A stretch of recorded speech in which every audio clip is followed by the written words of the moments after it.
Wapres tahun depan tidak kesini lagi gitu. Kita di daerah aja. Karena kalau Bapak ada kesini berarti tidak ada banjir kan itu Pak. Itu Pak arahnya Pak, solusinya Pak. Terima kasih. Lagi perbaikan ini udah tahu. Beginilah jadinya kalau seorang wakil presiden lahir bukan karena kualitas, tapi karena rekayasa aturan. Gibran Rakabuming, yang lolos syarat usia berkat perubahan undang-undang di era ayahnya sendiri, justru mempermalukan diri ketika berhadapan dengan rakyat.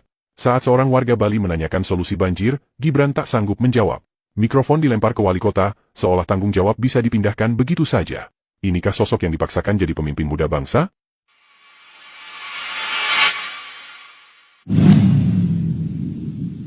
Warga terdampak banjir di Banjar Tohpati, Bali tampak begitu antusias menyambut kedatangan Wakil Presiden Gibran Rakabuming.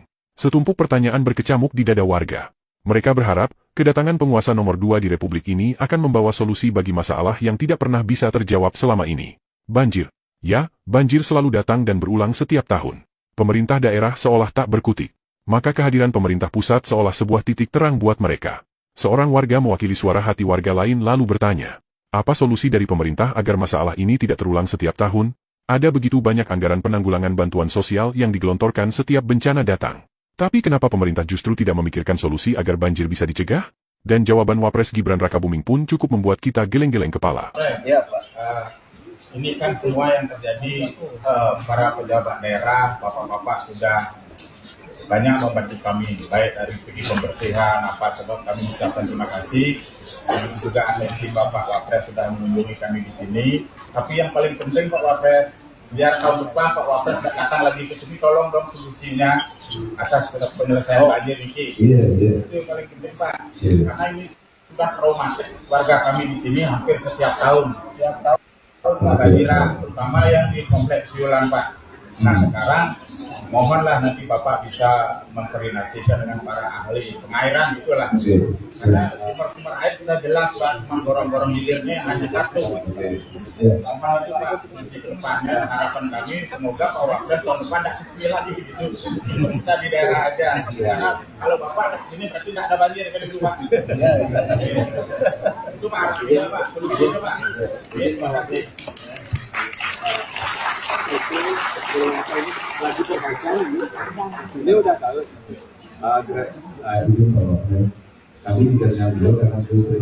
Warga bertepuk tangan senang bahwa ada seorang dari kelompok mereka yang mewakili suara warga menyampaikan unek-unek ke sang Wapres. Dan di awal pertanyaan, warga itu sudah menyampaikan bahwa pemerintah daerah sudah berbuat cukup maksimal, namun karena keterbatasan dana, masalah tidak dapat dituntaskan.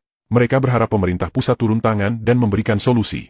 Mereka ingin jawaban langsung dari istana. Sayangnya, alih-alih memberikan pandangan dan jalan keluar, Gibran justru melemparkan masalah ini untuk dijawab oleh wali kota. Bukan hanya mengabaikan pertanyaan dan harapan warga, Gibran juga tanpa malu-malu mengulang kembali jawaban wali kota, seolah dia melemparkan mikrofon hanya untuk mencari ide jawaban dari bawahan yang jauh di bawah jabatannya.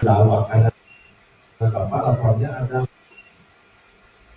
mobil yang masuk keluar itu, ada sampah penjualan yang nanti tapi mobil Avanza. Nah sekarang kita lagi mengangkat Avanza ini udah keluar. Artinya sebenarnya sudah ada penurunan drainase sudah kita kerjakan. Ya tapi karena sekarang ini rumahnya itu luar biasa sekali. Ya debit airnya sangat tinggi sekali. Itulah langkah-langkah yang kita jalankan dengan kota untuk berjalan ulang. Mudah-mudahan dia Tohpati itu yang kita sampaikan tadi memang itu jembatannya menurut ada sungai, ada terjangan air itu akan menjadi genangan dengan buru. Itu sih yang di bawah. Ya, saya titip Pak, ini kan karena pembangunan di Bali ini sangat masif dan cepat ya. Saya titip saja tadi kita melakukan Pak Ketua, ya ini tadi juga disampaikan Pak Wali juga, drainase, sanitasi, lalu ya tempat-tempat untuk apa. Dan disinilah kemudian kita bisa memahami, kenapa para pendiri bangsa kita merumuskan suatu undang-undang yang mengharuskan seorang pemimpin harus benar-benar dewasa, baik fisik maupun kematangan tingkat pendidikan. Dan setelah 80 tahun merdeka, bangsa ini di bawah pemerintahan Jokowi tiba-tiba mengubah aturan, mengkhianati kesepakatan para pendiri bangsa dan wakil rakyat.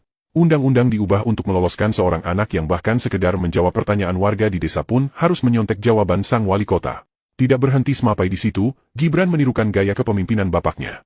Walau memberi bantuan, tapi mereka seolah tidak ikhlas kalau nama mereka dilupakan.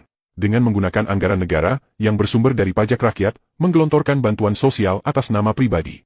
Dan setelah ini akan muncul pembelaan bahwa dana itu bersumber dari biaya operasional wakil presiden. Tapi pertanyaannya, dari manakah biaya operasional wakil presiden? Apakah dari gaji pribadinya? Apakah dari hasil usahanya? Tentu saja tidak, karena tetap saja bersumber dari APBN. Jika negara ikhlas membantu, kita punya lembaga penyaluran yang resmi yang tidak harus dilabeli dengan nama pribadi atau partai politik. Kita punya Kementerian Sosial. Kita punya Badan Penanggulangan Bencana. Kenapa harus mendompleng di atas bencana yang dialami rakyat sendiri hanya untuk mengejar popularitas?